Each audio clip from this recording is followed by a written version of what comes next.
Right from here, watch. Oh, son! Lift your knee up and then kick. Traditional martial arts, you're going to be taught to chamber the knee.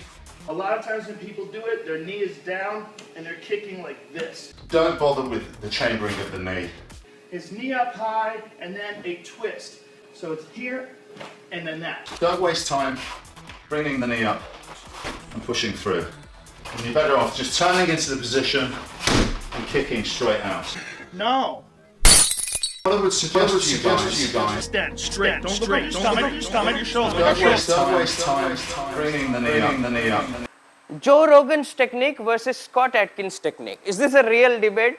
Maybe, maybe not. Maybe I just made it up for content's sake. But anyway, there are two different approaches, or at least on the surface it looks like there are two different approaches to the most powerful ever existed technique in martial arts, the side kick. So basically, there is a traditional rule of lift your knee as high as possible. Any kick, anything, lift it as high as possible and then do the kick. And then there is our Scott Adkins, who is like, it's not really needed, you can do it in a straight line. Okay, watch these two videos first. You will understand Joe Rogan's point of view, who is obviously very strong and like you cannot question his kicks. And then there is lifelong martial artist and also an actor, Scott Adkins. You understand his point of view as well. And then we'll talk. ये intro में जो है ना उतना ही है, बाकी कुछ देख लेना मेरा कॉपीराइट आ जाता है. Let us first try to understand the technique. It is a side kick. Does it mean you have to get sideways to kick? Or is it a kick you are throwing towards the side? What is the right thing? So basically, you are going to use the heel of your foot and most part of the whatever is under your foot, because you might be wearing shoes and whatnot, right? So basically, the heel and the side edge of your foot, you are going to be using that, and you are going to put it inside the opponent, somewhere on the body or face or leg. It's debatable, whatever. This is a basic side kick. This is what it looks like. Now that is a more martial artistic version. You're here and and that's what it looks like. Now, my attempt at explaining this would be a kick that you do when you are in a sideways position. If I am here, this is a good position for side kick because I am already oriented for this. Does it mean that instead of just doing a kick like this, can I not do this? Yes, I can do that as well, but I'm going to use my back foot and then I'm going to turn 180 degrees. This is what I'm talking about. Because what makes more sense to you, I'm here sideways and then and that's obviously because this is not a moving object. Otherwise, I could have, gone back and used it in all different kinds of variations. Does this make sense or does this make sense to you? Yeah. It's a 180 degree turn. I'm going to use a back leg and by the time I end up in that position, it's a really long distance. Does it mean that it's not a technique you can use? It is a technique you can use, but you should know how to disguise it. But anyway, that's what a side kick is. Let's be clear of this. The technique and the thumb rule for most traditional martial arts is that you lift up your knee as high as possible. Is only one half of the thing. Lift it as high as possible and then turn it a little bit to the opposite side as well. You don't only need this. Sometimes what you need is, because you need to orient the weapon first. Imagine your heel of the foot is like a weapon, like a spear or something. You need to point it first and then shoot. Like a cannon or a gun, you need to point first and then shoot. And specifically when you're close, you need to not only lift it up, you need to kind of orient it over here also, because if the person comes closer, your kick is going to get jammed. You can't kick now, right? But if it was here, even if it is a lousy, not looking good kind of a kick, you can still put your heel inside that target, right? The worst possible technique, but if my heel is pointed that side, it's still a pointed, oriented weapon. Then you can make it better from there, right? So let's break down and try to understand what is the difference between the approach of Mr. Joe Rogan with the lift your knee up kind of an approach, and what's the approach of relaxed and let it go in a straight line? That's the Scott Adkins approach. Now let's see. The difference according to me is range.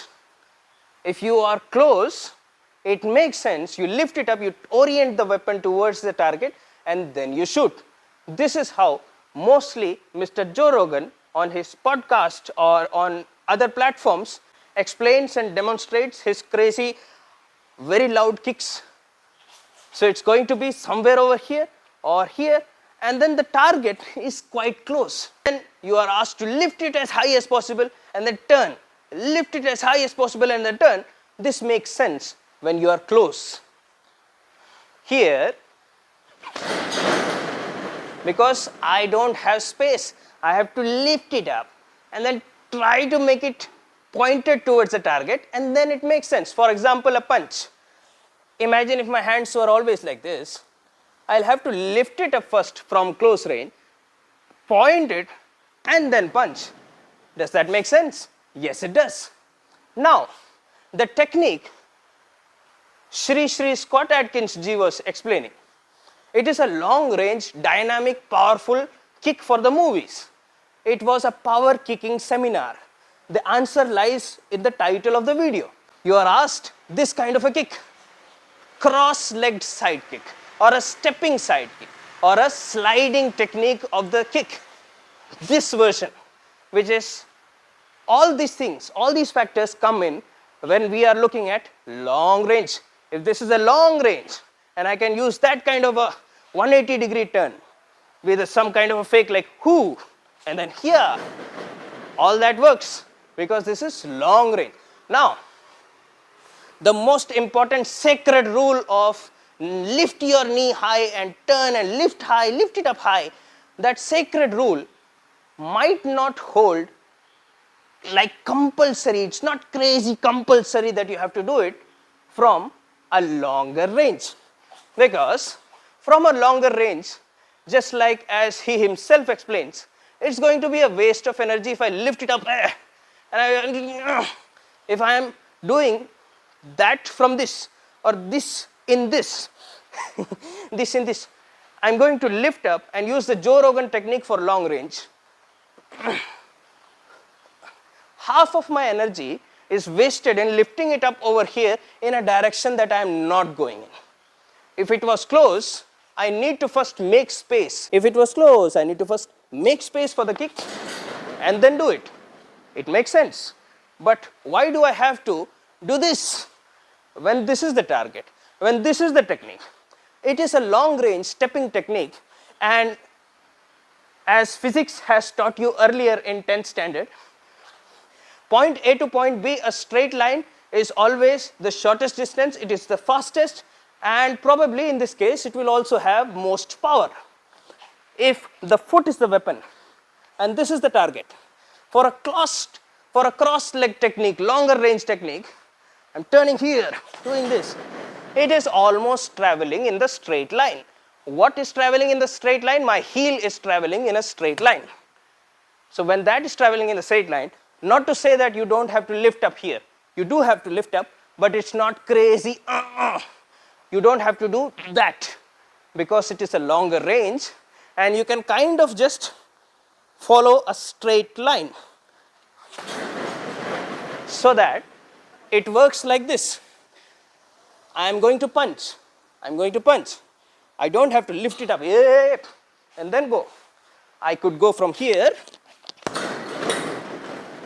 That was a bad punch and my wrist hurts. I'm sorry. But you understood the technique, right? You understood the concept. So longer range is a different technique, closer range is a different technique. So what exactly are we getting at here? To understand the answer to this most important existential question, what you need to do is like this video, hit the subscribe button and also हमारा T-shirt वगैरह है कड़क मर्च पे, वो सब भी try करिएगा. कोर्सेस है, प्लेलिस्ट है, मसल्स का, धोती है, सब कुछ ट्राई करिएगा. उसके बाद आपको मेडिटेशन करना है 5 बजे उठ के, एकदम से आंसर अंदर से आएगा. ठीक है.